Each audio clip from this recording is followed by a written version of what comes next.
दोस्तों, welcome back to my YouTube channel banking basics पे आपका स्वागत है।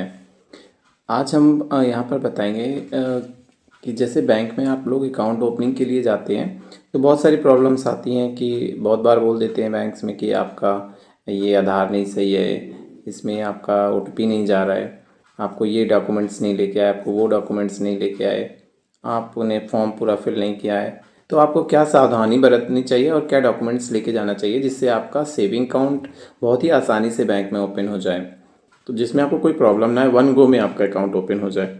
तो इसके लिए मैं आपको कुछ डॉक्यूमेंट्स बताऊंगा, तो आप पहले उनको देख लीजिए, फिर हम आगे डिस्कस करेंगे कि कैसे अकाउंट ओपनिंग का प्रोसेस होता है बैंक में, तो आप आसानी से अकाउंट ओपन करा पाएंगे। ठीक है, तो आप अकाउंट ओपनिंग के लिए सबसे पहले ज़रूरत क्या होती है कि आप ये डॉक्यूमेंट्स लेकर के जाएं। एक लोग सबसे पहले क्या करेंगे, अकाउंट ओपनिंग के लिए क्या क्या डॉक्यूमेंट्स की ज़रूरत होती है वो डिस्कस कर लेते हैं। सबसे पहले तो आपका पहला जो डॉक्यूमेंट्स है, आपके पास आधार कार्ड होना चाहिए। आधार कार्ड आजकल मैंडेटरी है। आधार कार्ड में आपका नंबर लिंक होना चाहिए। वो नंबर आप लेकर के जाइए जो नंबर आप के पास वहाँ पर हो, मीन्स आधार में लिंक हो और आपके पास मौजूद हो। दूसरा आपका होता है कि आपके पास पैन कार्ड होना चाहिए। पैन कार्ड, अगर पैन कार्ड नहीं भी है तो भी अकाउंट खुल जाएगा। फॉर्म 60 फिल करवा लेते हैं वो लोग वहाँ पर। तो ये आपको थोड़ा सा ध्यान रखना है, वहाँ पर क्या क्या डॉक्यूमेंट्स चाहिए। आपको पैन कार्ड, आधार कार्ड मैंडेटरी है, और एक आपको फ़ोटोग्राफ की ज़रूरत पड़ती है। आपको वहाँ पर फ़ोटोग्राफ एक ले जाना होगा। थर्ड डॉक्यूमेंट्स क्या आता है इम्पोर्टेंट, आपका एक फ़ोटोग्राफ होना चाहिए वहाँ पर। थर्ड है 1 पासपोर्ट साइज फोटोग्राफ।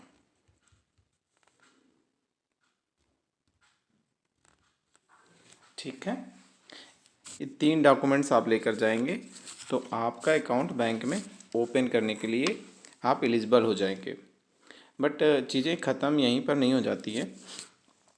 आपका जो अकाउंट आधार है वो आपके एड्रेस प्रूफ का काम करता है, आपकी फ़ोटो आपकी आइडेंटिटी का काम करती है, और आपका पैन जो होता है वो आपका आइडेंटिटी का भी काम करता है बट एड्रेस प्रूफ का काम नहीं करता है। ठीक है, ये 3 डॉक्यूमेंट मैंडेटरी है। इसके अलावा अगर आपके पास ड्राइविंग लाइसेंस है एड्रेस प्रूफ के लिए, आपके पास पासपोर्ट है, आपके पास नरेगा कार्ड है, आपके पास ये डॉक्यूमेंट्स हैं, तो आप इनके थ्रू भी आप अकाउंट ओपन करा सकते हैं बैंक में। बैंक आपको मना नहीं करेगा। ओपनिंग के लिए बैंक जा रहे हैं तो आप सबसे पहले अपने जितने भी डॉक्यूमेंट्स हैं वो ओरिजिनल लेके जाएं, चाहे आपका पैन कार्ड हो, चाहे आपके आधार कार्ड हो, और चाहे आपका वोटर आईडी कार्ड हो, चाहे ड्राइविंग लाइसेंस हो, चाहे आपका पासपोर्ट हो। ओरिजिनल के साथ साथ अगर पॉसिबल हो तो फ़ोटो कॉपी भी लेकर के जाएं, और अपनी पासपोर्ट साइज़ 2 फोटोग्राफ लेके जाएं। कभी होता है ना कि किसी फॉर्म में 2 फोटोग्राफ की ज़रूरत हुई बट एक फ़ोटोग्राफ्स मैंडेटरी होती है। अब इसमें क्या है कि जब आप अकाउंट ओपनिंग के लिए जाएं तो आप सबसे पहले अकाउंट ओपनिंग का फॉर्म फिल करें, वहाँ से आपको मिल जाएगा सेविंग अकाउंट ओपनिंग का फॉर्म। सेविंग अकाउंट में भी कई तरह की स्कीम्स होती हैं। अगर आप बहुत यंग हैं तो बच्चों के लिए अलग स्कीम्स होती हैं, और आप मतलब मिडिल एज में हैं तो आपको एक अलग स्कीम में अकाउंट ओपन होगा, और अगर आप सीनियर सिटीजन में आते हैं तो उसके लिए आपके लिए अलग अकाउंट ओपनिंग होता है। तो इनके सबके बेनिफिट्स भी अलग अलग होते हैं, और वो हम आगे आने वाली वीडियोस में देखेंगे जब हम वेरियस तरह के अकाउंट्स के बारे में पढ़ेंगे क्या जानेंगे, बेसिक्स जानेंगे, क्योंकि हमारा चैनल ही है बैंकिंग बेसिक्स, तो आपको बेसिक्स सारी नॉलेज दी जाएगी। तो अकाउंट ओपनिंग में जाइए, जब आपको फॉर्म मिल जाए तो उसको प्रॉपर उतना भरिए जितना आपको समझ में आता है। अगर कुछ नहीं समझ में आता तो वहाँ पर जो स्टाफ अवेलेबल है उनसे पूछिए, अगर वो नहीं बताते हैं तो आपको जितना समझ में आता है आप उतना भर करके ऑफिसर को सबमिट कर दीजिए। आप अपने ओरिजिनल डॉक्यूमेंट्स दीजिए, वो चेक करते हैं, वेरीफाई करते हैं। अगर आप ओरिजिनल नहीं लेके गए, ओनली फ़ोटो कॉपी लेके गए, तो वो आपसे ओरिजिनल मंगाएंगे, फिर आपको एक चक्कर लगेगा। तो साथ में सारे लेके जाइए, ओरिजिनल वेरीफाई कर लेंगे। उसके बाद आधार से मोस्टली आजकल अकाउंट ओपन होते हैं, बिकॉज आधार में सारा सेंट्रलाइज डाटा होता है। तो वो लोग क्या करते हैं, डेटा वहीं से सारा फैच हो जाता है।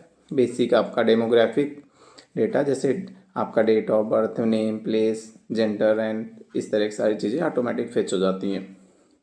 और वो अथराइज्ड भी है एज़ पर गवर्नमेंट रूल्स की। आपकी वेरिफिकेशन हो जाता है, एक तरह से आपका ऑथेंटिसिटी हो जाती है कि आप यहीं के कैंडिडेट हैं, आपका मतलब डॉक्यूमेंट्स फेक नहीं है।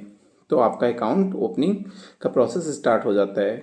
उसके बाद में आप अपना ऑफिसर्स के सामने, आजकल अकाउंट तो 5 मिनट में 10 मिनट में ओपन हो जाते हैं। जिसके अकाउंट में अगर डॉक्यूमेंट्स में कोई प्रॉब्लम हुई या पहले से अकाउंट आईडी या कुछ कभी आपने खुलवा रखा है, उसको चालू नहीं रखा, दोबारा ओपन कराने गए, तो उस केस में आपको दोबारा मैनुअल अकाउंट ओपनिंग होती है। तो उस केस में टाइम लग जाता है, कभी 10 से 5 दिन का, बट वो भी अकाउंट ईजिली ओपन हो जाते हैं आजकल।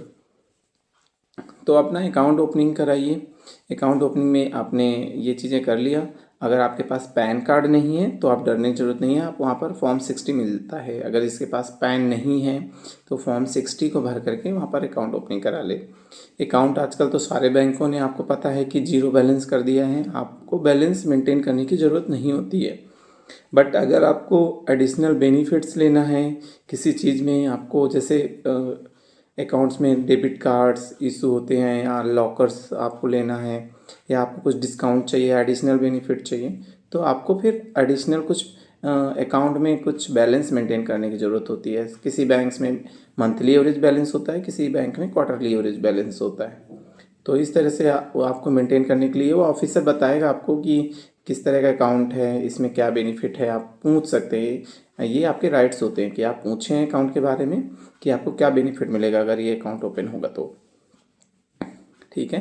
अकाउंट ओपन कराते टाइम अब बहुत बार होता है कि आपने अकाउंट ओपनिंग करा लिया, लेकिन आपको उसमें होता है ना कि री-KYC हो जा करना पड़ता है, डोरमेंट हो जाता है।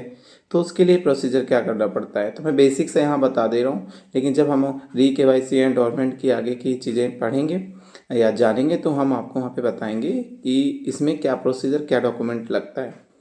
ठीक है।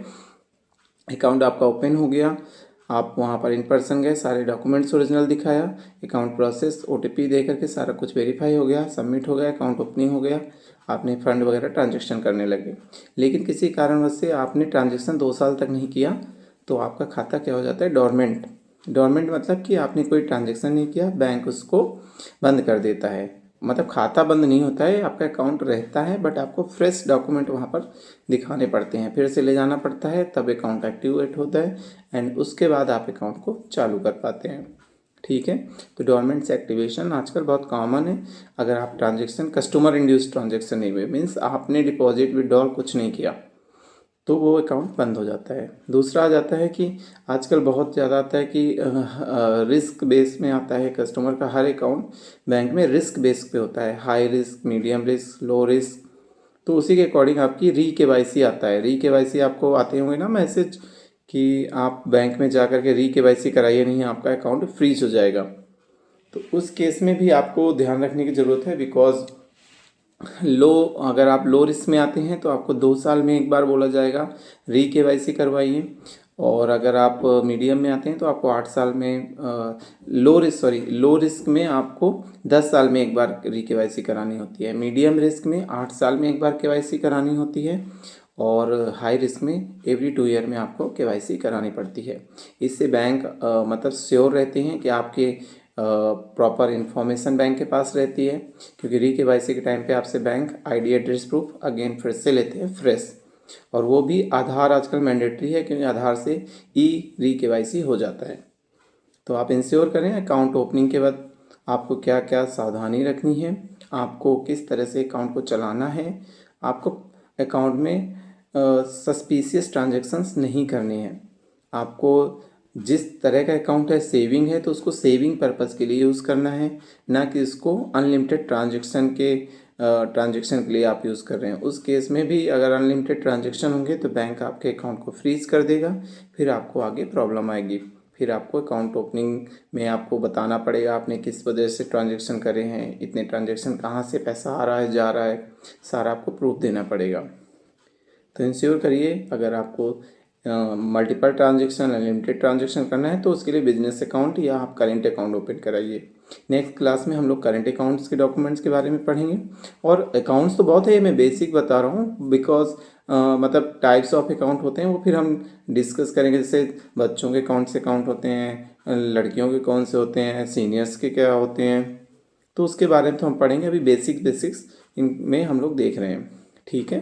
तो नेक्स्ट में हम लोग करंट अकाउंट के बारे में जानेंगे और क्या डॉक्यूमेंट होते हैं, क्या डॉक्यूमेंट्स लेना चाहिए हमें अपने साथ जब अकाउंट ओपनिंग के लिए जाएं, और क्या आपको सावधानी रखनी चाहिए, ठीक है। इसी इसी के साथ मैं अपनी ये अपनी चीज़ें यहीं पर ख़त्म कर रहा हूँ। और नेक्स्ट अपने वीडियो में करंट अकाउंट के बारे में हम लोग डिस्कस करेंगे, ठीक है। तो मेरे इस चैनल को आप लाइक कर लें, सब्सक्राइब कर लें और शेयर कर दें अपने फैमिली फ्रेंड्स के साथ, जिससे उनको अकाउंट ओपनिंग के टाइम कोई भी प्रॉब्लम ना आए, एक ही वन गो में उनका अकाउंट ओपन हो जाए और बैंक में भी उनको कोई प्रॉब्लम ना आए जब वो अपने अकाउंट खाते को चलाएं। Thank you very much.